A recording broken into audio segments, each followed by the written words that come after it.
അരനൂറ്റാണ്ടിന്റെ പാരമ്പര്യവുമായി സ്വർണ്ണാഭരണ വിപണന രംഗത്ത് നിങ്ങളുടെ ഇഷ്ട ജ്വല്ലറിയായ മെജസ്റ്റിക് ഇപ്പോൾ കൂടുതൽ പുതുമയിൽ കൂടുതൽ കളക്ഷനിൽ wedding section, diamond section, light weight area, silver and watches section, light weight rose gold ആഭരണങ്ങളുടെ ഏറ്റവും പുതിയ കളക്ഷനുകളുമായി മെജസ്റ്റിക് ഓറിയോ കളക്ഷൻ. ഏറ്റവും കുറഞ്ഞ പണിക്കൂലിയിൽ മലപ്പുറം ജില്ലയിലെ number 1 jewellery majestic Jewellers, Thazhepalam, Tirur.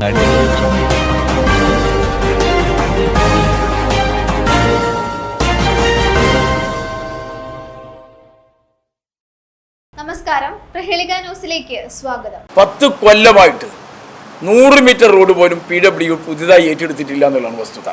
പറ്റുകയാണെങ്കിൽ ഇടതുപക്ഷത്തിന്റെ അടുത്ത നേതാക്കന്മാരെ കൂട്ടിയിട്ട് നിങ്ങൾ നടക്കുക.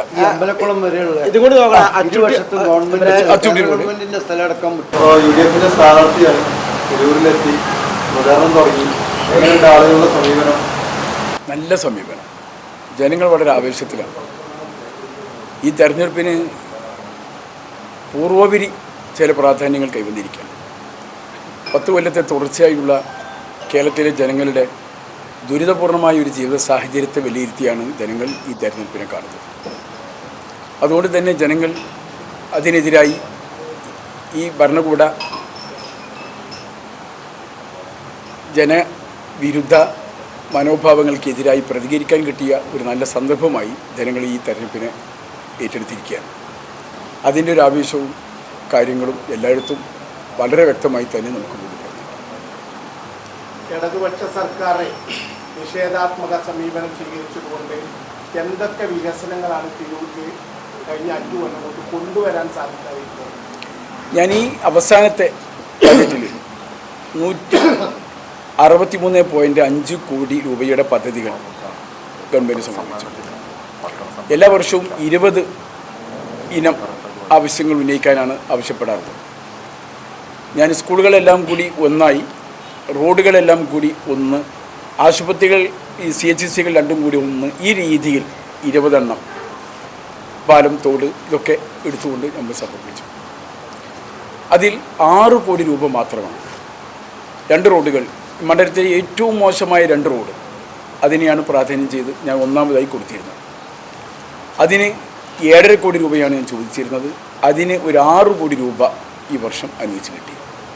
ബാക്കിയുള്ള എല്ലാ 19 പദ്ധതികൾക്കും 100 രൂപ ടോക്കൺ മണി മാത്രമാണ് ഉള്ളത്. ഈ ജില്ലയോട് തന്നെ പൊതുവെ കടുത്ത അവഗണനയാണ് ഈ ഇടതുപക്ഷ സർക്കാരിൽ നിന്ന് എല്ലാ കാലത്തും ഉണ്ടായിട്ടുള്ളത്. പ്രത്യേകിച്ച് പ്രതിപക്ഷ MLAമാരുള്ള മണ്ഡലങ്ങളിലേക്ക് ബഡ്ജറ്റ് വരുമ്പോൾ ഞാൻ പുസ്തകം കിട്ടുമ്പോൾ ഒക്കെ നോക്കുമ്പോൾ ഞാൻ മനസ്സിലിങ്ങനെ മറ്റുള്ള ചില MLAമാരുടെ പ്രതിപക്ഷത്ത് ഉള്ളവരെ അവഗണിച്ചുകൊണ്ട് മറ്റുള്ളവർക്ക് കൊടുക്കുന്നതിനെ വായിച്ച് നോക്കാറുണ്ട്.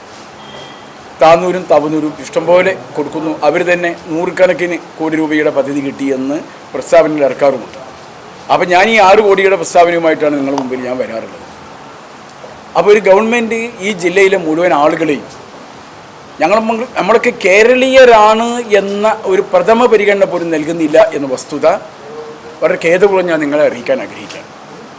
ഇങ്ങനെ പരിമിതികൾക്കുള്ളിൽ നിന്നുകൊണ്ടാണ് ഈ ചെറുതാണെങ്കിലും 247 കോടിയുടെ വിവിധങ്ങളായ വികസന പദ്ധതികൾ നമുക്ക് നടപ്പിലാക്കുവാനും കൊണ്ടുവരാനും കഴിഞ്ഞിട്ടുണ്ട്. ഇത്രയും കാലമായിട്ട് യാതൊരു വികസനം നടത്തിയിട്ടില്ല. ഇതൊരു വലിയ നഗരമായി മാറേണ്ടതായിരുന്നു, പക്ഷെ യാതൊന്നും നടത്താൻ സാധിച്ചില്ല. കഴിഞ്ഞാൽ അല്ലെങ്കിൽ യാതൊന്നും സാധിച്ചില്ല. ഈ ജില്ലയെ പൊതുവിലും നമ്മുടെ മണ്ഡലത്തെ പ്രത്യേകിച്ചും അവഗണിക്കുന്ന ഒരു ഭരണകൂടത്തിൽ നിന്ന് കാര്യമായി ഒന്നും കിട്ടുകയില്ല എന്നതൊരു വസ്തുതയാണെങ്കിൽ പോലും ആ പരിമിതികൾക്കുള്ളിൽ നിന്നുകൊണ്ട് പൊരുതി വാങ്ങിയ കുറേ നേട്ടങ്ങളാണ് ഇവിടെ നമുക്ക് എത്തിക്കാൻ കഴിഞ്ഞിട്ടുള്ളത്. ഈ 5 കൊല്ലം കൊണ്ട് അങ്ങനെയാണ് 247 രൂപയുടെ വിവിധങ്ങളായ പദ്ധതികൾ നമുക്ക് കൊണ്ടുവരാൻ കഴിഞ്ഞിട്ടുള്ളത്. ഇവിടെ എതിർ സ്ഥാനാർത്ഥി എൻ്റെ ബഹുമാനീയനായ സുഹൃത്താണ്, ഞാൻ അദ്ദേഹത്തെ വിമർശിക്കല്ല. ആ വിമർശനാത്മകമായ അദ്ദേഹത്തിൻ്റെ പരാമർശം കേട്ട് നിങ്ങളും പറഞ്ഞ അദ്ദേഹവും 2021 ഞാൻ തന്നെയായിരുന്നു UDFൻ്റെ സ്ഥാനാർത്ഥി. അന്ന് എന്താണോ മുൻ MLA മമ്മൂട്ടിയെ പരാമർശിച്ചുകൊണ്ട് ഇവിടെ വിമർശിച്ചു പോയത് എന്നതൊന്ന് തിരിച്ചെടുത്ത് വായിക്കാൻ നോക്കുക, ശ്രമം നടത്തുക. അന്ന് എന്തൊക്കെ ആരോപണങ്ങളാണ് MLA-ക്കെതിരായി? മമ്മൂട്ടി ഒന്നും ചെയ്തില്ല എന്ന് പരാതി അന്നുണ്ടായിരുന്നു. അന്ന് വെച്ച പരാതികൾ എന്തൊക്കെയാണ് എന്ന് ഒന്ന് പരിശോധിക്കാൻ ഞാൻ ആവശ്യപ്പെടുകയാണ്. പ്രധാനമായും മണ്ഡലത്തിനകത്തെ 3 പാലങ്ങളായിരുന്നു ഒരു വിമർശന വിഷയം. LDF-കാർ പറഞ്ഞു MLA-യുടെ അനാസ്ഥയാണ് എന്ന് ആരോപണമുണ്ടായി. അത് നിങ്ങൾക്ക് എല്ലാവർക്കും അറിയാമല്ലോ, നാട്ടിലെ ജനങ്ങൾക്കറിയാലോ. MLA പാർട്ടി ഫണ്ട് കൊടുത്തിട്ടല്ലല്ലോ വികസനം നടത്തുക, കുടുംബത്തെ തന്നെ സ്വത്ത് ഉപയോഗിച്ചിട്ടുമല്ലേ നടത്തുക. സർക്കാർ ഇങ്ങോട്ട് കൊടുക്കണ്ടേ? കൊടുക്കാത്തതുകൊണ്ടാണെന്നുള്ള അവസ്ഥ എല്ലാവർക്കും അറിയാം. എന്നാൽ അന്നത്തെ വിമർശനം അതായിരുന്നു. ഞങ്ങളും പറഞ്ഞു, ഉമ്മൻചാണ്ടി മുഖ്യമന്ത്രിയാകുമ്പോൾ പണി പൂർത്തീകരിച്ച പാലത്തിൻ്റെ അപ്രോച്ച് റോഡ് ഉണ്ടാക്കേണ്ട ചുമതല തുടർന്ന് വന്ന പാലം നിർമ്മാണം കഴിഞ്ഞ് 6 മാസം കഴിഞ്ഞപ്പോൾ നടന്ന തെരഞ്ഞെടുപ്പിലൂടെ ഇടതുപക്ഷ മുന്നണി അധികാരത്തിൽ വന്ന സാഹചര്യത്തിൽ അവരായിരുന്നു ഫണ്ട് അനുവദിക്കേണ്ടിയിരുന്നത്. 2016 5 കൊല്ലം ഇടതുപക്ഷത്തിൻ്റെ ഒരു ഭരണം കൂടെ കഴിഞ്ഞു. ആ കാലഘട്ടത്തിലൊന്നും അതിന് പണം അനുവദിച്ചില്ല. 2014 ഈ പണി പൂർത്തീകരിച്ചതാണ്. 15-16 വർഷം 16-16 തെരഞ്ഞെടുപ്പ് കൂടി പുതിയൊരു ഗവൺമെൻറ് അധികാരത്തിൽ വന്നു. പിന്നെ പണം തരേണ്ട ഉത്തരവാദിത്വം LDF ഗവൺമെൻറ്റിനായിരുന്നു. ഒരു നയാ പൈസ 100 രൂപ ടോക്കൺ മണി വെച്ചിട്ടുണ്ട് കേട്ടോ മമ്മൂട്ടിയുടെ അവസാന ഘട്ടത്തിലും. അത് പൂർത്തീകരിക്കാൻ വേണ്ട പണം അനുവദിച്ചില്ല. ഇവിടുത്തെ ജനങ്ങൾ എന്നെ തിരഞ്ഞെടുത്തു, മമ്മൂട്ടിയുടെ സ്ഥാനത്ത് ഞാൻ വന്നു. ഞാൻ ആദ്യം ഉന്നയിച്ച സബ്മിഷൻ ഈ 3 പാലങ്ങളുമായി ബന്ധപ്പെട്ടതായിരുന്നു. മന്ത്രി നല്ല അനുകൂലമായി മറുപടി തന്നെ പറഞ്ഞു.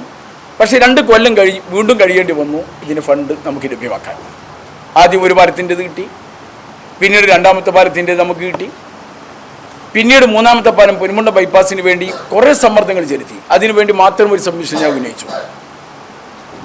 ഗ്യാസ് മിനിസ്റ്റർ എന്നോട് പറഞ്ഞു, അനുകൂല മറുപടിയൊക്കെ പറഞ്ഞു, എങ്കിലും സ്വകാര്യമായിട്ട് പറഞ്ഞു വലിയ തുക വേണം, എവിടുന്ന പണം എടുത്ത് തരിക എന്നാണ് എന്നോട് മന്ത്രി ചോദിച്ചത്.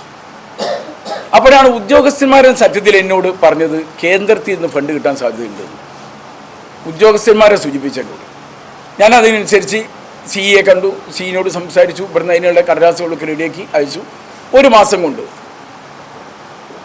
കേന്ദ്ര ഉപരിതല ഗതാഗത വകുപ്പിൻ്റെ കീഴിലുള്ള സേതുബന്ധൻ പദ്ധതിയിൽ ET മുഹമ്മദ് ബഷീർ സാഹിബിന് ഞാൻ നന്ദി പറയണം. അന്നത്തെ MP മൂപ്പരും കൂടി ഇടപെട്ട് നമുക്ക് 33 കോടി രൂപ കിട്ടി. ആ 33 കോടി രൂപക്ക് ഭരണാനുമതി തരേണ്ട ഒരു ചുമതല ഈ ഗവൺമെൻറ് ഉണ്ടായിരുന്നു. പണം കേന്ദ്രം തരികയാണ്. കേന്ദ്രം പണം തന്നിട്ട് അതിന് ഭരണാനുമതി തരാൻ 15 മാസം കാത്തിരിക്കേണ്ടി വന്നു. 15 മാസം. ഞാൻ മന്ത്രിയുടെ ഓഫീസിലും അതേപോലെ തന്നെ പൊതുമരാമത്ത് വകുപ്പ് മേധാവികളെയും എത്ര വട്ട പോയി കണ്ടതും കോണി ഇറങ്ങി താഴെ ഇറങ്ങി നടന്നത് എന്ന് എനിക്കെന്നെ കൊടുത്തില്ല. അവസാനം കടുത്ത സമ്മർദ്ദത്തിനൊടുവിൽ ഞാൻ ഇതിന് സമരം നടത്തും, പ്രക്ഷോഭം നടത്തും, അങ്ങനെയാണ് ഇങ്ങനെയെന്നൊക്കെ പറഞ്ഞിട്ട് അവസാനം അനുമതി തുറന്നു. 4 മാസം മുമ്പാണ് നമ്മളതിൻ്റെ 6 മാസമായി തറക്കല്ലിടൽ നടത്തി. മന്ത്രി തന്നെ വന്നു നടത്തി. അതിന് പണി തകൃതിയായി ഇപ്പം നടന്നുകൊണ്ടിരിക്കുകയാണ്. ഈ പാലത്തിൻ്റെ പൊന്മുണ്ട ബൈപ്പാസിൻ്റെ 1 കൊല്ലം കൂടി കഴിയണം. 1.5 കൊല്ലമാണ് അവർക്കുള്ള കരാർ ടൈം. അതിൽ 6 മാസം ആയിട്ടുണ്ട്. 1 വർഷം കൂടി കഴിഞ്ഞ് പൂർത്തീകരിക്കാൻ കഴിയുള്ളൂ. ആ സന്ദർഭത്തിൽ തന്നെ തന്നിരുന്നുവെങ്കിൽ ഈ ജനങ്ങൾക്ക് അത് ഉപയോഗിക്കാൻ ഇപ്പോൾ സാധിക്കുമായിരുന്നു. അപ്പോൾ ഒരു ഗവൺമെൻറ് നയം നിങ്ങൾ മനസ്സിലാക്കണം. ഈ ഭാഗത്തോടുള്ള അവഗണനയുടെ സ്വഭാവം നിങ്ങൾ തിരിച്ചറിയണം. ഇതാണ് സ്ഥിതി. പിന്നെ ഞാനിങ്ങനെ നോക്കുമ്പോൾ ഒരു കാര്യത്തിൽ ഞാൻ ഭാഗ്യവാനാണെന്ന് എനിക്ക് തോന്നിപ്പോയി. 3 പാലങ്ങൾ നമ്മളേത് പൂർത്തീകരിക്കാൻ നമുക്ക് ഈ രീതിയിൽ സാധിച്ചു. എന്നാൽ താനൂർ മണ്ഡലവുമായി പങ്കുവെക്കുന്ന പനമ്പാലം പാലുണ്ട്. അത് രണ്ടത്താണി അവിടെ MLA ആകുമ്പോൾ ഇവിടെ മമ്മൂട്ടി ആകുമ്പോൾ രണ്ടാളും കൂടി ശ്രമിച്ചു കൊണ്ടുവന്നതാണ്. അതും പാലം പണി കഴിഞ്ഞ് കിടക്കുകയായിരുന്നു. ഞാൻ ദൈവത്തെ സ്തുതിക്കുകയാണ്.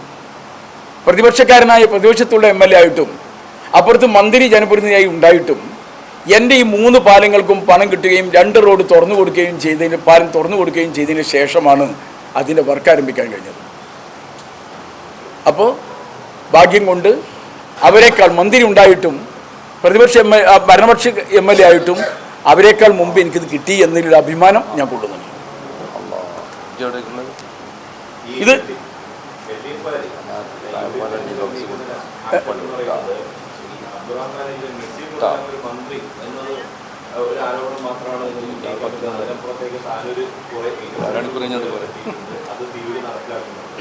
എന്താ ഏറ്റവും ഇഷ്ടപ്പെട്ട വിഭവങ്ങൾ ഇങ്ങനെ പ്ലേറ്റിൽ ഇരിക്കുകയാണ്. അത്ര താല്പര്യമില്ലാത്ത കുറേ ഭക്ഷണ സാധനങ്ങൾ വേറെയുണ്ട്. നമ്മൾ ഏതിനൊക്കെയാണ് ആദ്യം കൈ കൊണ്ടുപോയില്ല? ഏറ്റവും ഇഷ്ടപ്പെട്ട, ഏറ്റവും പോഷക മൂല്യമുള്ള, ഏറ്റവും തൃപ്തിപ്പെടുന്ന ഭക്ഷണത്തിന് നമ്മൾ കഴിക്കാൻ ശ്രമിക്കുക. ഞങ്ങൾ ഈ ജനങ്ങളുടെ വോട്ട് വാങ്ങി മത്സരരംഗത്ത് വരുമ്പോൾ ഞങ്ങൾ ആഗ്രഹിക്കൽ ഏതാണ്? ഞങ്ങളെ ഏറ്റവും കൂടുതൽ നന്നായി സ്വീകരിക്കുന്ന ജനങ്ങളുടെ മുമ്പിലേക്കല്ലേ ഞങ്ങൾ പോവുക? ഏറ്റവും ഞങ്ങളെ സ്വീകരിക്കുന്ന, എന്നെ നന്നായിട്ട് അറിയുന്ന ജനങ്ങളുടെ മുമ്പിലല്ലേ നമ്മൾ ചെന്ന് നിൽക്കുക, അല്ലാതെ പിന്നെ മറ്റുള്ളിടത്തുള്ള ചെന്നിട്ടാവുമോ നിൽക്കുക? അപ്പോൾ അങ്ങനത്തെ ഒരു വികസനം കാര്യങ്ങളൊക്കെ അവിടെ കൊണ്ടുവന്നിട്ടുണ്ട് എങ്കിൽ അവിടേക്കല്ലേ ഓടിച്ചെല്ലേണ്ടത്? മാത്രമല്ല, ഞാൻ കേട്ടത് ഒരാൾ പോലും ഇദ്ദേഹത്തിനെ കിട്ടാതെ പോയത് കൊണ്ട് അവിടെ ദുഃഖിച്ചിട്ടില്ല എന്നുള്ളതാണ്. വികസനമൊക്കെ നടത്തി ഭയങ്കര വമ്പ് നടത്തിക്കണമെങ്കിൽ വാരി പുണർന്ന് കൊണ്ടുപോകുമല്ലോ. ഞാനൊന്നും പറയുന്നില്ല. ഞാൻ എതിർ സ്ഥാനത്ത് വ്യക്തിപരമായി വിമർശിക്കാനും ആഗ്രഹിക്കുന്നില്ല. ഞാൻ കുറുക്കോളിനടുത്താണ് എൻ്റെ വീട്, വളവന്നൂർ പഞ്ചായത്തിൽ. എൻ്റെ വീട്ടിലേക്ക് പോകുന്ന റോഡിൻ്റെ ഒരു ഭാഗം ചെറിയമുണ്ട പഞ്ചായത്ത് അഥവാ താന്നൂർ മണ്ഡലം. എൻ്റെ വീടും ഇപ്പുറത്തും കിഴക്കുപൊടി വളവന്നൂർ പഞ്ചായത്ത് തിരൂർ മണ്ഡലം. എൻ്റെ വീട്ടിൻ്റെ പരിസരത്ത് നോക്കിയാൽ തൊട്ടടുത്തൊരു കുന്നിന് മുകളിൽ വലിയൊരു ജലസംഭരണിയുണ്ട്. രണ്ടത്താണി അബ്ദുറഹ്മാൻ രണ്ടത്താണി MLA ആകുമ്പോൾ ഉണ്ടാക്കിയതാണ്. അബ്ദുറഹ്മാൻ രണ്ടത്താണി MLA ആകുമ്പോൾ, സി മമ്മൂട്ടി സാഹിബ് MLA ആകുമ്പോൾ വളവന്നൂർ എത്തിങ്ങാനിൻ്റെ സ്ഥലത്ത് ഒരു ജലസംഭരണി ഉണ്ടാക്കി. അതേ സമയത്ത് ഞാൻ അഭിമാനത്തോടു കൂടി പറയുന്നു, 32,233 അപേക്ഷയാണ് തിരൂർ മണ്ഡലത്തിൽ ശുദ്ധജലത്തിന് വേണ്ടി കുടിവെള്ളം കിട്ടണം എന്ന് പറഞ്ഞുകൊണ്ട് അപേക്ഷ തന്നത്. ആ മുഴുവൻ ആളുകൾക്കും കണക്ഷൻ കൊടുക്കാൻ സാധിച്ചു. 250ഓളം ആളുകൾക്ക് ചെറിയമുണ്ടം പഞ്ചായത്തിൽ താന്നൂർ മണ്ഡലത്തിലുള്ളവർക്കും ഈ കൂട്ടത്തിൽ അവർ തേടി വന്നപ്പോൾ ഇവിടെ തിരൂരിൽ ചേർന്ന നമ്മുടെ അവലോകന യോഗം ഉണ്ട്, അതിൽ വെച്ച് തീരുമാനമാക്കി അവർക്ക് വെള്ളം കൊടുക്കാനുള്ള സൗകര്യം എനിക്കുണ്ടായിട്ടുണ്ട്. എന്നാൽ രണ്ടത്താനിയുടെ കാലത്ത് ഉണ്ടാക്കിയ ടാങ്ക് അതേപോലെ നിൽക്കുകയാണ്. ജലസംഭരണി ഒരു തുള്ളി വെള്ളം അതിലേക്ക് കയറ്റിയിട്ടില്ല, അതിൽ നിന്ന് ആർക്കും വെള്ളം കിട്ടിയിട്ടുമില്ല. രണ്ടും കൂടി വിലയിരുത്തിക്കോളൂ.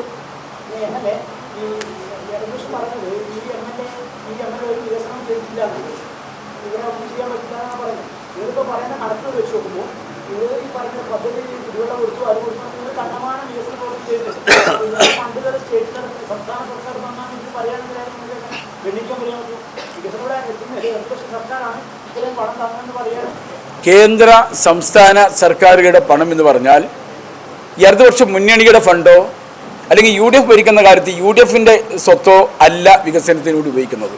നമ്മുടെ നികുതി പണമാണ്, പൊതുപണമാണ്. പൊതുപണം അതാത് കാലത്ത് സർക്കാരുകളാണ് വിതരണം ചെയ്യുക. ഇക്കാലത്ത് 60 വർഷം വരുമ്പോൾ സ്വാഭാവികം ചെയ്തു. എന്നാൽ അത് നീതി പാലിച്ചിട്ടില്ല എന്നാണ് ഞാൻ ആദ്യം പറഞ്ഞത്. കൊടുത്തു എന്ന് വരുത്താൻ നമ്മുടെ നാട്ടിൽ ഒരു ചൊല്ലുണ്ട്, അമ്മായിയും കുടിച്ചു പാൽക്കഞ്ഞി എന്ന് പറയുന്ന പോലെ പ്രതിപക്ഷത്തുള്ളവർക്കും കൊടുത്തു എന്ന് പറയാൻ. എന്നാൽ അതിൽ നമ്മുടെ ശ്രമം നടത്തി പരമാവധി ലഭ്യമാക്കാനുള്ള ശ്രമം പരിമിതികൾക്കുള്ളിൽ നിന്നുകൊണ്ടും നമ്മൾ നടത്തിയിട്ടുണ്ട്. അതിൻ്റെ ഒരളവും തൂക്കപ്പം ഞങ്ങളോട് പറഞ്ഞത്.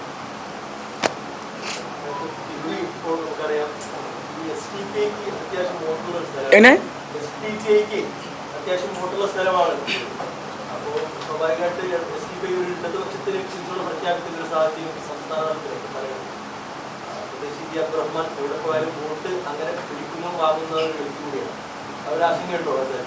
ഒരു ആശങ്കയില്ല.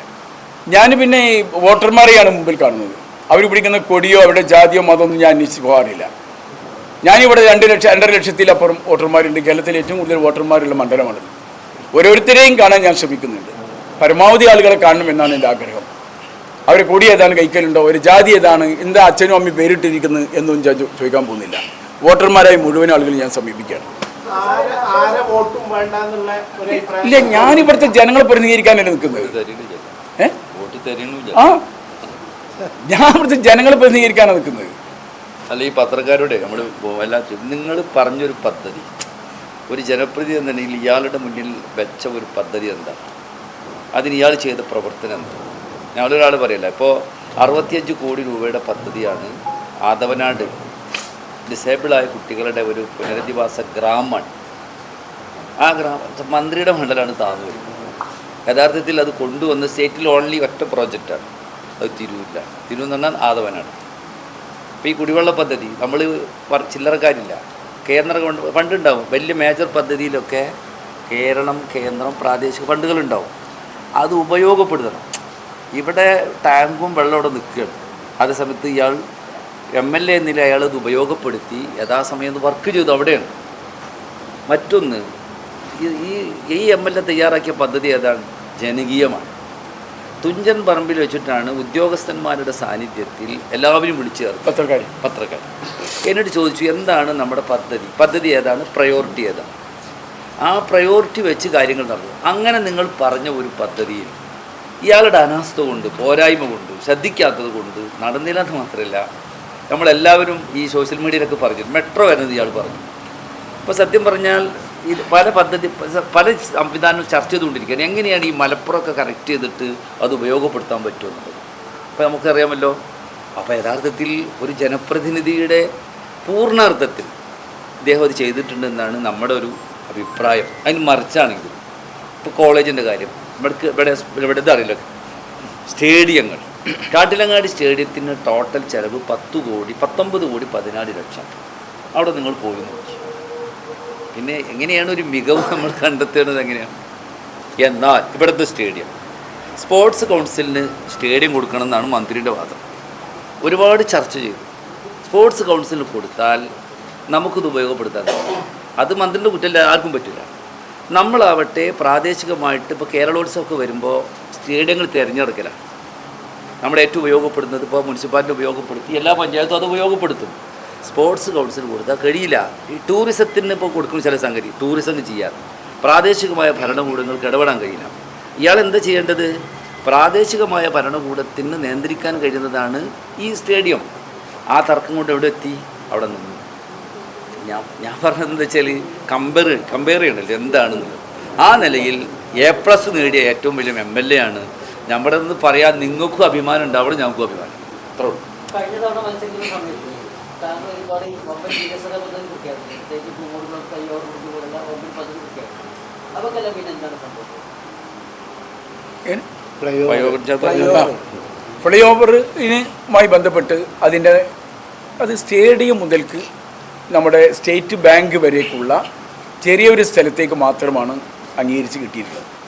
അപ്പോൾ ഞാൻ എൻ്റെ തലത്തിൽ ഒരു പഠനം നടത്തിയപ്പോൾ എൻ്റെ സഹപ്രവർത്തകന്മാരും ഒക്കെ കൂടി ആലോചിച്ചു, ഉദ്യോഗസ്ഥന്മാരെ ഇരുത്തി ഒക്കെ സംസാരിച്ചപ്പോൾ വ്യാപാരി വ്യവസായി സമിതിയുമായി ഒക്കെ സംസാരിച്ചു. അപ്പോൾ എൻ്റെ ഒരു ചിന്ത ഞാൻ അവരുമായി പങ്കുവച്ചു. ഒന്ന്, സ്റ്റേഡിയം വിപുലീകരിക്കുന്നതോടുകൂടി അവിടെ MES സ്കൂളുകളുടെ ആ റോഡും ഇതിൻ്റെ ഇടയിൽ അവിടെ ഭയങ്കരമായ ജനത്തിരക്ക് വരും കളിയൊക്കെ നടക്കുന്ന സന്ദർഭത്തിൽ. ഇപ്പുറത്ത് അതേപോലെ തന്നെ നമ്മൾ ഈ റോഡ് റെയിൽവേ സ്റ്റേഷൻ, മലയാളം സർവകലാശാല റോഡ് എന്ന രീതിയിൽ അത് വികസിപ്പിച്ച് വരുമ്പോൾ ഇവിടെയും പൂങ്ങോട്ടുകുളവും ഭയങ്കര തിരക്ക് വരും. ആ പാലം കടന്ന് വരുന്ന ആളുകൾ കൂടി തിക്കിലേക്കാണ് വരിക, രണ്ടറ്റത്തും. അപ്പോൾ ഈ ഫ്ലൈ ഓവർ കൊണ്ട് താഴെപ്പാടത്തെ ഒരു തിരക്ക് കുറക്കാൻ കഴിയുമെന്നല്ലാതെ നഗരത്തിൻ്റെ ഒരു പ്രയാസത്തിന് അറുതി വരുത്താൻ കഴിയാത്തൊരു സാഹചര്യം ഉണ്ടാവും. അപ്പോൾ ഞാൻ ഉദ്ദേശിച്ചത് അപ്പുറത്തെ വളവ്, അവിടെ AK മാളിൻ്റെ ആ ഭാഗത്ത് നിന്ന് തുടങ്ങി KG പടി വരേക്കെങ്കിലും ഈ പൂങ്ങോട്ടുകുളം ഈ തുഞ്ചൻ പറമ്പിലേക്ക് പോകുന്ന റോഡും മറികടന്ന് അവസാനിക്കുന്ന രീതിയിലെങ്കിലും ചുരുങ്ങിയത് ഫ്ലൈ ഓവർ കിട്ടിയാലേ ഗുണമുള്ളൂ. ഇതുമായി ബന്ധപ്പെട്ട് സംസാരിച്ചപ്പോൾ വ്യാപാരികളെല്ലാവരും കൂടി വന്നിട്ട് അവർക്കുണ്ടാകുന്ന ഒരു പ്രയാസം പറഞ്ഞു. അപ്പോൾ അത് എന്ന് വെച്ചാൽ കച്ചവടമൊക്കെ മുടങ്ങിപ്പോകും, ഞങ്ങൾക്ക് സ്ഥലം മാറിപ്പോകേണ്ടി വരും, പിന്നെ ആളുകൾ വരും, അത് ഒരു പ്രയാസമാണ്. ഇതും മനസ്സിൽ വെച്ചു വീണ്ടും ചർച്ച ചെയ്ത് അപ്പോൾ 100 കോടി രൂപ വേണം ഞാൻ പറഞ്ഞതനുസരിച്ച് പൂർത്തീകരിക്കാൻ. 40 കോടിയാണ് ഇപ്പോൾ ഇതിന് അനുവദിച്ചിട്ടുള്ളത്.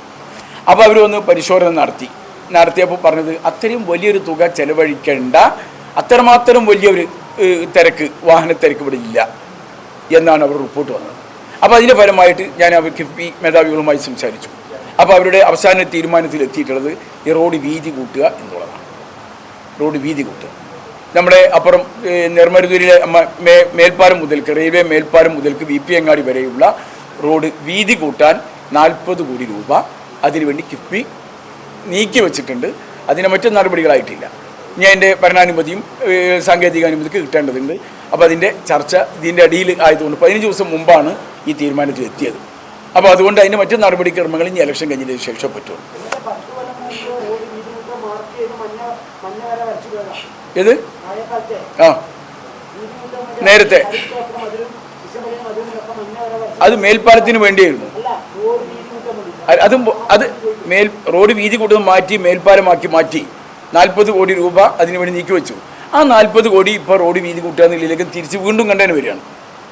അപ്പോൾ അതനുസരിച്ച് അവിടെ ചില ഭൂമി ശരിക്കുള്ള അളവ് ഇത് എടുത്തിട്ട് സർവേ കഴിയും. അതിന് ശേഷം ബാക്കിയുള്ളത് മറ്റുള്ളവരുമായി ബന്ധപ്പെട്ട് വീതി സ്ഥലം കിട്ടേണ്ടതുണ്ട്.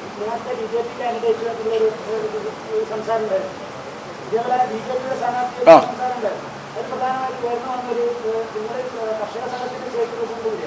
ഈ തിരുനാവായയിലെ ഗവൺമെന്റ് കൃഷിക്കാർക്ക് അതൊരു കൃഷിയായിട്ട് അംഗീകരിക്കപ്പെട്ടില്ലെന്നും ഇതുവരെ ഒന്നും ആ കാര്യത്തിൽ ചെയ്തിട്ടില്ല എന്നുള്ള ഒരു കാര്യമാണ് അതിൽ ഉയർന്നു വന്നിരിക്കുന്നത്. ഒരു കർഷക സംഘടന നേതാവ് എന്ന നിലയ്ക്ക്, നിലവിൽ അംഗം എന്ന നിലയ്ക്ക്, ഇപ്പോഴത്തെ കാൻഡിഡേറ്റ് എന്ന നിലയ്ക്ക് ഈ കർഷകരുടെ കാര്യങ്ങൾ, ഈ താമര കർഷകരുടെ കാര്യങ്ങളിലും വെറ്റില കർഷകരുടെ കാര്യങ്ങളിലും നിങ്ങൾ എന്ത് നിലപാട് സ്വീകരിച്ചു? അതിൽ നിന്ന് സമ്മർദ്ദം ചെലുത്തിയിട്ടില്ല. അത് ഇനി എന്തെങ്കിലും ചെയ്യാൻ പോകുന്നത്? ഞാൻ നിയമസഭയിൽ അടക്കത് അവതരിപ്പിച്ചിട്ടുണ്ട്. ഒന്ന്, താമര കൃഷി ഇനങ്ങളിൽ ഉൾപ്പെടുത്താവുന്ന ഒരു സാഹചര്യം ഉണ്ടാക്കണം. വെറ്റില കർഷകർക്ക് സംരക്ഷണം ഉണ്ടാക്കാനുള്ള സംവിധാനം ഉണ്ടാക്കണം. അപ്പോൾ അവസാനം ഇവിടുന്ന് കയറ്റി പോകുന്നതിന് വേണ്ടിയിട്ടായ പ്രതിസന്ധി വെറ്റിലയുടെ അതിലും ഇടപെട്ടിട്ടുണ്ട്. അപ്പോൾ അതിനുമുള്ള മറുപടി, അനുകൂലമായ മറുപടി തന്നെ ബാക്കി അതിൻ്റെ തുടർന്ന് മറുപടി സമദാനി MP-യും ഇടപെട്ടുകൊണ്ട് അതിൻ്റെ ഡിസ്കഷനും മറ്റുമൊക്കെ നടത്തിയിട്ടുണ്ട്. താമര കർഷകരുടെ വിഷയം ഞാൻ ഉന്നയിച്ചിട്ടുണ്ട്. അംഗീകരിക്കേണ്ടത് ഗവൺമെൻറ്റാണ്. ഗവൺമെൻറ് അംഗീകാരം കിട്ടിയിട്ടില്ല. UDF ഗവൺമെൻറ് വന്നാൽ അത് നേടിയെടുക്കാൻ സാധിക്കും എന്ന് വിശ്വാസം എനിക്കുണ്ട്. പ്രകടന പത്രികയിലേക്ക് ഞങ്ങൾ UDFൻ്റെ പ്രകടന പത്രികയിലേക്ക് നിർദ്ദേശിച്ച കാര്യങ്ങളുടെ ഒന്നുകൂടിയാണിത്. അതുകൊണ്ട് ഇത് ഇന്ത്യയിൽ തന്നെ ഇങ്ങനെ ഒരു ഇടം, ഒറ്റപ്പെട്ട സ്ഥലങ്ങളൊക്കെ താമര കൃഷി നടക്കുന്നുണ്ട്. ഒരു ഭൂപ്രദേശത്ത് തന്നെ മൊത്തം ജനങ്ങൾ, കുറേ ആളുകൾ നടത്തുന്ന ഒരു കൃഷി ഇനം എന്ന നിലയ്ക്ക് താമര കൃഷി ഇടം ഇവിടെ മാത്രമാണുള്ളത്. താമര കായൽ എന്ന പേരിൽ തന്നെയാണ് കൃഷിയിടം അറിയപ്പെടുന്നത്. ഈ വിജയിക്കുകയാണെങ്കിൽ തിരൂരിനെ നമ്പർ 1 ആക്കാൻ MLA-യുടെ മനസ്സിൽ ഇനിയും വേണ്ട എന്തൊക്കെ വികസന പ്രവർത്തനങ്ങളാണ്? ഒന്ന്, നമ്മുടെ ഓങ്കോളജി ബിൽഡിംഗ് ആശുപത്രിക്ക് 9 നില കെട്ടിടം ഉമ്മൻചാണ്ടിയുടെ കാലത്താണ് നമുക്കതിന് പണം അനുവദിച്ച് കിട്ടിയത്, നബാർഡ് മുഖേന. അതിൻ്റെ പണിയൊക്കെ പൂർത്തീകരിച്ചിട്ടും അതിൻ്റെ അവസാനഘട്ട മിനുക്കുപണികൾക്ക് തടസ്സങ്ങളുണ്ടായി. 5 കോടി രൂപ കൂടി നബാർഡിൻ്റെ പണം നമുക്ക് കിട്ടേണ്ടതുണ്ടായിരുന്നു. അത് തടഞ്ഞു വെച്ചു. വലിയ സമ്മർദ്ദങ്ങളൊക്കെ ചെലുത്തി ഗവൺമെൻറ്റിൽ നിന്ന് കിട്ടിയില്ല. അവസാനം ജില്ലാ പഞ്ചായത്തിനെ ഞാൻ വീണ്ടും അഭിനന്ദിക്കാൻ ആഗ്രഹിക്കുകയാണ്. പഴയ ജില്ലാ പഞ്ചായത്ത് റഫീഖ് പ്രസിഡൻ്റായിരുന്ന സന്ദർഭത്തിൽ 7 കോടി രൂപ, 5 കോടിയാണ് തടഞ്ഞു വെച്ചത്. അതിൻ്റെ പൂർത്തീകരണത്തിന് പിന്നെ 7 കോടി വേണ്ടി വന്നു, സമയം വൈകിയപ്പോൾ. ആ 7 കോടി രൂപ ജില്ലാ പഞ്ചായത്താണ് തന്നത്. അങ്ങനെ കെട്ടിടത്തിൻ്റെ ഇത് പൂർത്തീകരിച്ചു. അതിൽ 3 നില തുറന്ന് നമ്മൾ കൊടുത്തിട്ടുണ്ട്. ബാക്കി നിലയ്ക്ക് നമ്പറിങ്ങുമായി ബന്ധപ്പെട്ട വിഷയങ്ങൾ കൈകാര്യം ചെയ്തുകൊണ്ടിരിക്കുകയാണ്. അത് പൂർത്തീകരിക്കുന്നതോടുകൂടി മുഴുവൻ നമുക്ക് ഇതിന് ഉപയോഗപ്പെടുത്താവുന്നൊരു സാഹചര്യം ഉണ്ടാക്കും. ഏറ്റവും കൂടുതൽ രോഗികളുള്ളത്, ക്യാൻസർ രോഗികൾ നമ്മുടെ ജില്ലയിലാണ്. പാലക്കാട്, തൃശ്ശൂർ, കോഴിക്കോട് ജില്ലകളിലാണ് പിന്നീടുള്ളത്. ഈ ജില്ലകളിലെ കൂടി രോഗികൾക്ക് ആശ്രയിക്കാവുന്ന ഒരു കേന്ദ്രമായി തിരൂരിലെ ഈ ആശുപത്രിയെ നമുക്ക് ഉപയോഗപ്പെടുത്തേണ്ടതുണ്ട്. അത് ഗവൺമെൻറ് ഇരുന്ന് അതിൻ്റെ സൗകര്യം ഉണ്ടാക്കണം. ഒന്ന്, അതാണ് എൻ്റെ കാഴ്ചപ്പാട്. രണ്ടാമതൊന്ന്, നമ്മുടെ ചെറുപ്പക്കാർ, അവർക്ക് ഈ രോഗങ്ങളൊക്കെ വരാതിരിക്കാനുള്ള മുൻകരുതൽ നടപടികൾ വേണം. അവർക്ക് വളരെ ഉത്സാഹപൂർവ്വം വളർന്നു വരാനുള്ള സാധ്യതകൾ ഉണ്ടാകണം. ഞാൻ ഒരർത്ഥത്തിൽ എല്ലാ വികസന പദ്ധതികളും ചെറുപ്പക്കാർക്ക് വേണ്ടിയാണ്, യുവാക്കൾക്ക് വേണ്ടിയാണ്. മുതിർന്നവർക്ക് അത് അനുഭവിക്കാൻ കുറച്ച് സമയം ഉണ്ടാവുള്ളൂ. എന്നാൽ ഒരു ദീർഘകാലം നമ്മൾ ഇളം തലമുറയ്ക്ക് ഉപയോഗിക്കേണ്ടതുണ്ട്. അപ്പോൾ എല്ലാ റോഡ് വികസനമാണെങ്കിലും ആശുപത്രി ആണെങ്കിലും വിദ്യാഭ്യാസ സ്ഥാപനങ്ങളൊക്കെ അങ്ങനെ തന്നെയാണ്, അവർക്ക് വേണ്ടിയാണ്. അവരെ മുമ്പിൽ കണ്ടുകൊണ്ടാണ് ഞാൻ മുന്നോട്ട് കൊണ്ടുപോകുന്നത്. ഇതിനു വേണ്ട വിദ്യാഭ്യാസ സൗകര്യങ്ങളും തൊഴിൽ അടക്കമുള്ള സാഹചര്യങ്ങൾ ഒരുക്കാൻ എന്തൊക്കെ പദ്ധതികൾ വേണമോ അത് ആണ് പിന്നീട് ഞാൻ മുൻഗണന നൽകാൻ ഉദ്ദേശിക്കുന്ന രണ്ടാമത്തെ കാര്യം. മൂന്നാമത്, ഒരു തീരപ്രദേശം നമുക്കുണ്ട്.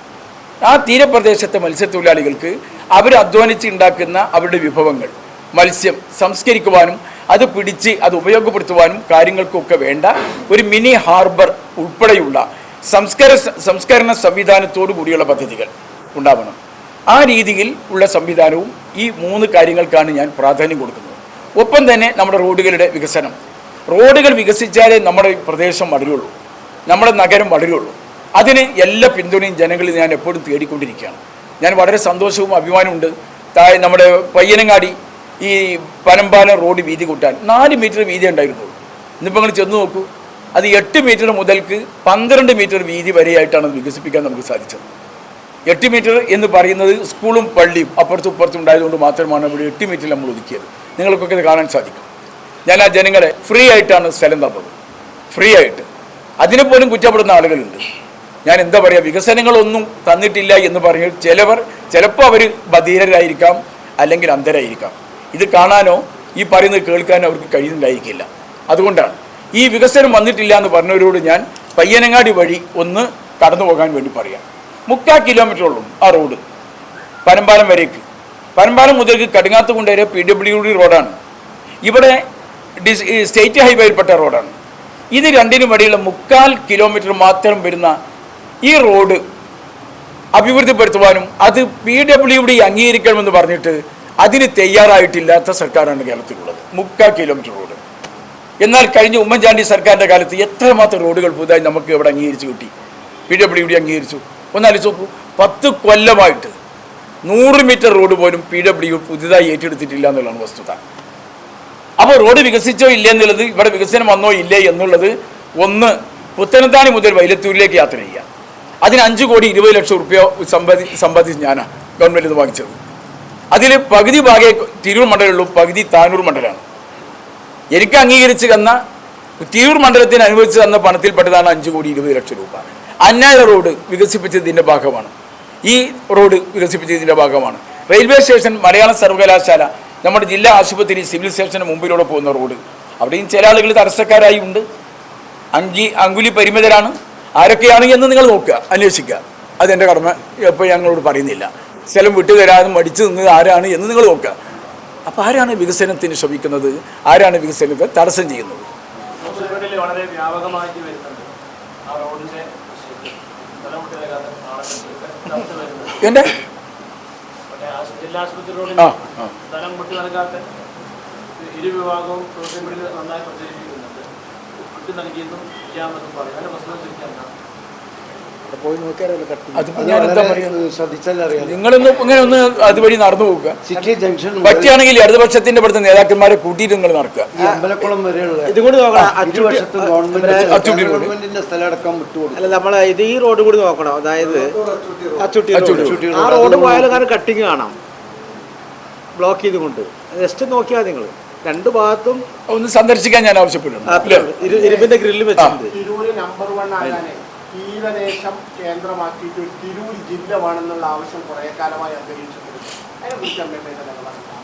ഞാൻ ഒരു തിരൂർ ജില്ല എന്നുള്ളതല്ല, നമ്മുടെ സംസ്ഥാനത്ത് 14 ജില്ലകളാണ്. നമ്മുടെ സംസ്ഥാനത്തെ ജനസംഖ്യയുടെ പകുതി പോലും ഇല്ലാത്ത സ്ഥലങ്ങളിൽ, ഇപ്പോൾ മേഘാലയ തുടങ്ങിയ സംസ്ഥാനങ്ങളിലേക്കൊക്കെ പോയാൽ ഇതിനേക്കാൾ കൂടുതൽ ജില്ലകൾ ഉണ്ട് എന്നുള്ളതാണ് വസ്തുത. അപ്പോൾ അതുകൊണ്ട് സംസ്ഥാനത്ത് തന്നെ ജില്ലകളുടെ ഒരു പുനർവിഭജനത്തിന് വേണ്ടി കമ്മീഷൻ വെച്ച് പഠിച്ച് അതിനുള്ള സംവിധാനങ്ങൾ ഉണ്ടാക്കണമെന്നാണ് എനിക്ക് പറയാനുള്ളത്. ജില്ല തിരിച്ചുകൊണ്ട് പദ്ധതികളൊക്കെ പ്രഖ്യാപിക്കുന്ന സന്ദർഭം ഉണ്ടാകും. ഇപ്പോൾ തന്നെ ഉമ്മൻചാണ്ടി ഗവൺമെൻറ് എല്ലാ ജില്ലക്കും മെഡിക്കൽ കോളേജ് എന്ന് പറഞ്ഞു. വയനാട് ജില്ലയ്ക്ക് മെഡിക്കൽ കോളേജ് കിട്ടി, കാസർഗോഡിന് കിട്ടി, പാലക്കാടിന് കിട്ടി, പത്തനംതിട്ട കിട്ടി, ഇടുക്കിക്ക് കിട്ടി. ഇടുക്കിയിലെ ജനസംഖ്യയും തിരൂരിലെ മലപ്പുറത്തെ ജനസംഖ്യയും 3 ഇരട്ടിയാണ് ഇടുക്കിയുടെ ജനസംഖ്യയേക്കാൾ ഇവിടെ ഉണ്ട്.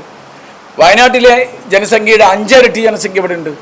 അവിടേക്ക് ഒരു മെഡിക്കൽ കോളേജ്, തിരൂർ മലപ്പുറത്തിന് ഒരു മെഡിക്കൽ കോളേജ്. ഞാൻ പറയുന്നത് കൂടുതൽ ജില്ലകൾ ഉണ്ടായാൽ ഇവിടെ എത്ര മെഡിക്കൽ കോളേജ് വരും? ഒരു ഉദാഹരണത്തിന് ഞാൻ പറഞ്ഞതാണ്.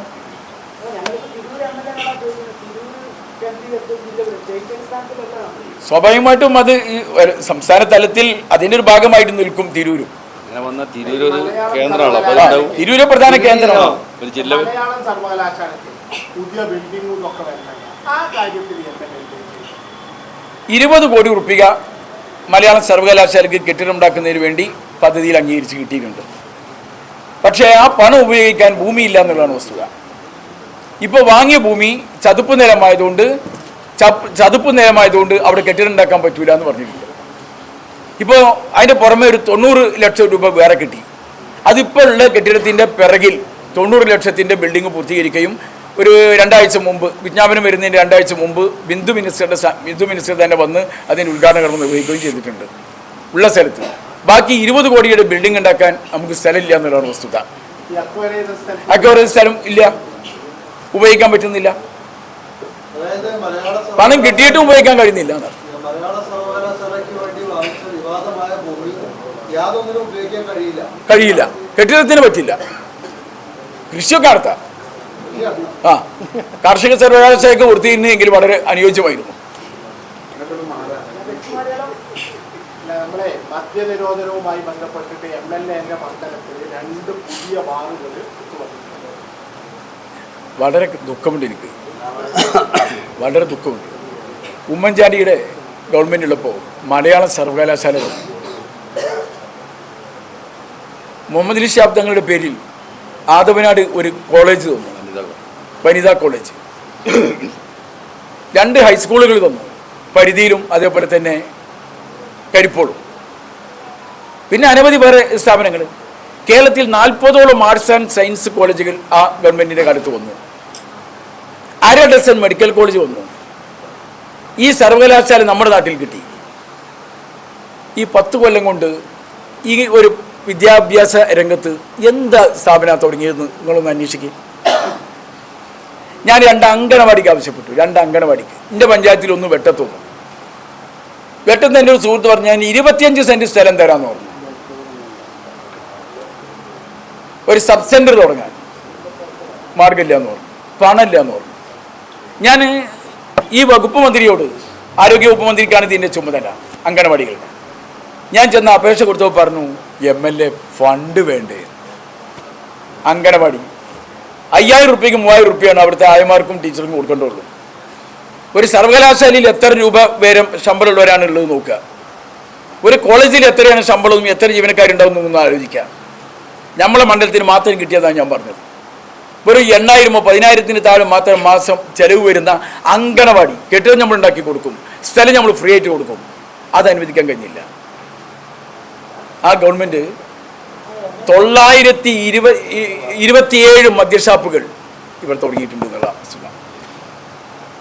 നമ്മളെ നശിപ്പിക്കാൻ, ഭൗതികമായും ശാരീരികമായും നമ്മളെ നശിപ്പിക്കാനല്ലേ മദ്യം ഉപകരിക്കുള്ളൂ.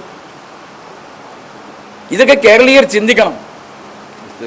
ഉമ്മൻചാണ്ടിയുടെ ഗവൺമെൻറ് അവസാനത്തിൽ മഹാന്മാരായ 2 നടീനടന്മാരെ ഉപയോഗിച്ചുകൊണ്ട് ഒരു തുള്ളി പോലും മദ്യം ഇവിടെ അധികമായി ചെലവഴിക്കലൊഴിക്കില്ല എന്ന് പറഞ്ഞുകൊണ്ട് പ്രചാരണം നടത്തി വോട്ട് വാങ്ങിയാണ് അധികാരത്തിൽ വന്നത്. അപ്പോൾ വാക്കും പ്രവൃത്തിയും തമ്മിൽ എത്ര വ്യത്യാസമുണ്ട് എന്നതിനെക്കുറിച്ച് ജനം ചിന്തിക്കട്ടെ.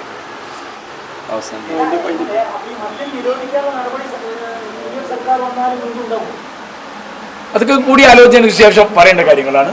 എങ്ങനെയായിരുന്നാലും ആ പക്ഷത്താണ് ഞങ്ങളുള്ളത്. നിരോധനം വേണം എന്നാണ് ആഗ്രഹം.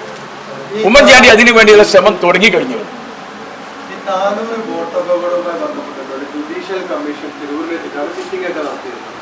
ഈ കമ്മീഷന്റെ തെളിവെടുപ്പും മറ്റുള്ള എല്ലാ കാര്യങ്ങളും കഴിഞ്ഞു. പക്ഷെ കമ്മീഷൻ ഇതുവരെ റിപ്പോർട്ട് സമർപ്പിച്ചിട്ടില്ല, അല്ലെങ്കിൽ സമർപ്പിച്ച റിപ്പോർട്ട് പബ്ലിഷ് ചെയ്തിട്ടില്ല. അപ്പൊ കഴിഞ്ഞ ദിവസം കുന്നുമ്മൽ കുടുംബത്തിൽ പോയിരുന്നു എന്ന് കേട്ടിരുന്നു.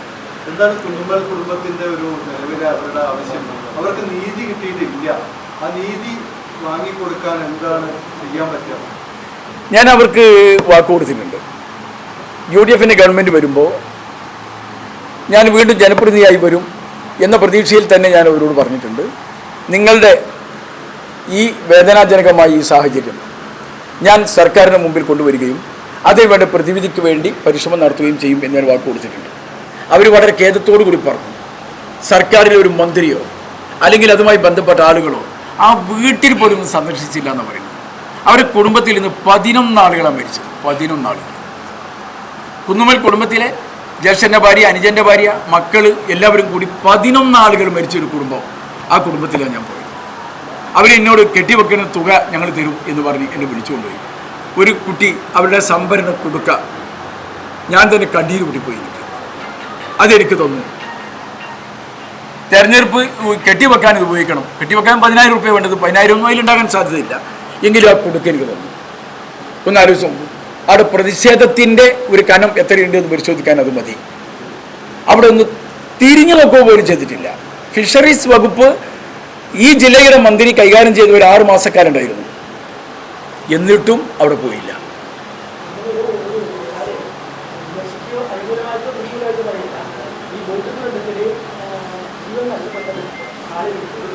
സർക്കാർ നഷ്ടപരിഹാരം ആ നഷ്ടപരിഹാരത്തെ ചെക്ക് തിരൂർ ടൗണിലാണ് വെച്ചിട്ട് ഈ അന്നത്തെ മന്ത്രിയായിരുന്ന ഡി അബ്ദുറഹ്മാൻ ഫിഷറീസ് മന്ത്രിയുടെ കൈമാറി.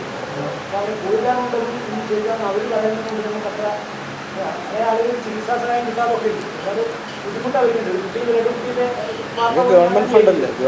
പൈസ കിട്ടും. പക്ഷേ ഒരു 1 ലക്ഷം നഷ്ടപരിഹാരം കൊടുത്തിട്ടുണ്ട്. അതിന് ചെക്ക് കൈമാറിയ തിരൂർ ടൗൺ ഹാളിൽ വെച്ചിട്ടാണ് ആ കുട്ടി വെച്ചത്.